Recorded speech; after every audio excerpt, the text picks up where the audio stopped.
kita lihat yang tidak hadir karena apa, kita belum dapat penjelasan ya. Kita akan terus berusaha untuk mengkomunikasikan juga. Karena aspirasi kami sebetulnya sederhana dan sudah kami sampaikan berkali-kali bahwa karena PKB ini dulu dibentuk, memang didirikan oleh NU sebagai organisasi ya, mulai dari pusat sampai ke daerah itu yang membuatkan NU sebetulnya. Yang membentuk DPP PKB dulu itu PBNU, yang membentuk pengurus di provinsi itu pengurus wilayah NU, untuk pengurus di kabupaten kota juga pengurus cabang NU, semuanya yang membuatkan itu NU. Nah, dengan desain yang sudah disiapkan, yang sebetulnya merupakan kembaran dari struktur NU itu sendiri, cuma yang ini untuk politik. Makanya misalnya kalau di NU ada Suriah Tanfidiyah, di PKB ada Dewan Syuro, Dewan Tanfid, dengan kewenangan yang kembar itu. Waktu didirikan itu, nah sekarang itu dirubah sama sekali. Dewan Syuro masih ada, Dewan Syuronya lembaga, tapi kewenangannya sudah tidak seperti semula. Ya, karena semula seperti di NU sekarang, Suriah di NU itu kan pimpinan tertinggi, penentu kata akhir dalam semua masalah organisasi. Ya, kami akan coba komunikasi dengan cara lain ya, karena kemarin kita undang tidak hadir ya, kita sedang cari ini peluang untuk cara komunikasi yang lain. Posisi NU dalam kerangka politik secara umum dalam hal ini adalah posisi masyarakat sipil yang memiliki aspirasi kepada lembaga politik, yaitu Partai Kebangkitan Bangsa. Dan kami sudah melakukan sejumlah ikhtiar untuk mengartikulasikan aspirasi itu agar diagregasikan di dalam lembaga politik yang bersangkutan, yaitu PKB. Dan kami tadi melaporkan kepada para kiai sepuh yang hadir dari seluruh Indonesia tadi, dan kemudian para kiai secara penuh memerintahkan kepada kami untuk melanjutkan ikhtiar-ikhtiar itu sampai sungguh-sungguh bisa tercapai agregasi dari aspirasi para kiai itu, yaitu dikembalikannya kepemimpinan ulama di dalam Partai Kebangkitan Bangsa. Jadi sudah ini kami akan terus melakukan ikhtiar-ikhtiar yang sesuai dengan kedudukan NU sebagai civil society, bagian dari masyarakat sipil yang dibenarkan oleh tata negara maupun oleh hukum, agar aspirasi dari para kiai dan aspirasi dari NU ini bisa sungguh-sungguh terwujud. Pada teman-teman wartawan yang sudah rela menunggu lebih dari 1 jam ya, atau bahkan ada yang 2 jam, kita sama-sama posisinya hari ini menunggu. Kami menunggu kehadiran Ketua Umum PKB, DPP PKB, Pak Muhaimin Iskandar, untuk melakukan pendalaman dengan meminta informasi-informasi baik secara lisan maupun tertulis yang kita harapkan beliau bawa ke sini pada hari ini.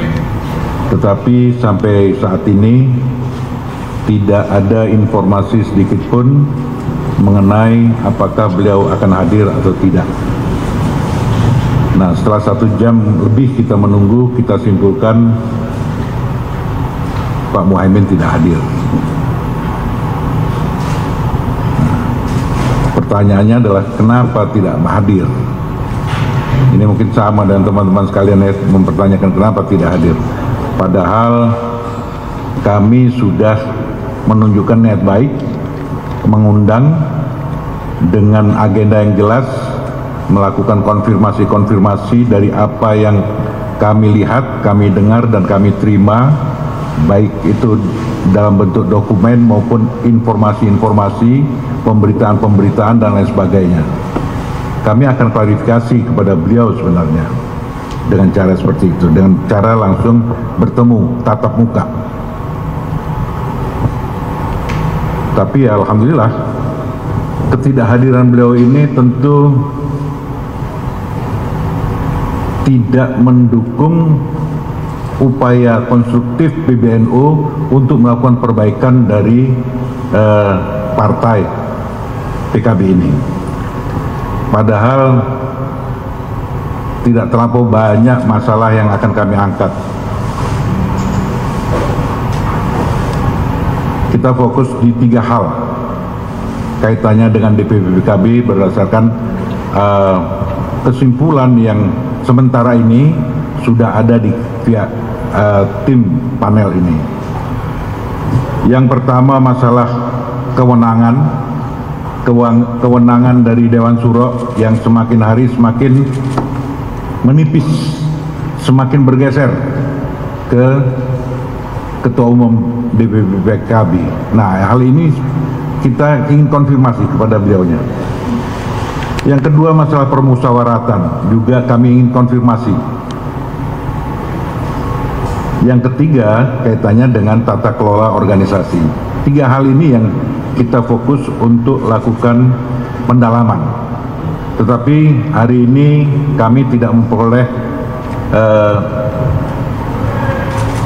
apa yang kami inginkan ini. Dan tentu ini akan menjadi laporan kami kepada tim yang sudah dibentuk oleh PBNU yang diketuai oleh Kiai Anwar Iskandar dan Bapak Amin Said Husni, dan kami juga akan sampaikan kami sampaikan langsung kepada Ketua Umum PBNU yang menerima mandat dari Roisam untuk melakukan perbaikan DPP PKB. Ya, yang pertama-tama terus terang soal isu muktamar tandingan itu kita tidak tahu asal muasalnya, sebab kita tidak pernah diskusi atau membahas muktamar tandingan. Saya sering mengulang pernyataan di berbagai tempat bahwa sebagaimana yang sudah disampaikan oleh Ketua Umum, para tokoh NU yang lain, bahwa kita ini dalam rangka masukan hal-hal atau semacam kritik ya terhadap apa yang terjadi di PKB. Itu yang sering kami sampaikan. Kami juga dianggap menggembosi PKB misalnya, padahal lihat dalam perjalanan kritik kita terhadap PKB, kita tidak pernah ada upaya untuk kita sadar PKB dilahirkan oleh NU dan untuk itu harus dijaga supaya tetap mendapatkan kepercayaan dari masyarakat. Itu yang selalu kita sampaikan. Yang kita memang berbeda kemarin adalah proses kenapa penentuan calon presiden oleh PKB tidak dikonsultasikan dengan PBNU. Kenapa? PBNU, karena banyak warga NU, tokoh-tokohnya bertanya kepada PBNU tentang pencalonan presiden yang diputuskan oleh PKB. Itu sebenarnya intinya di situ.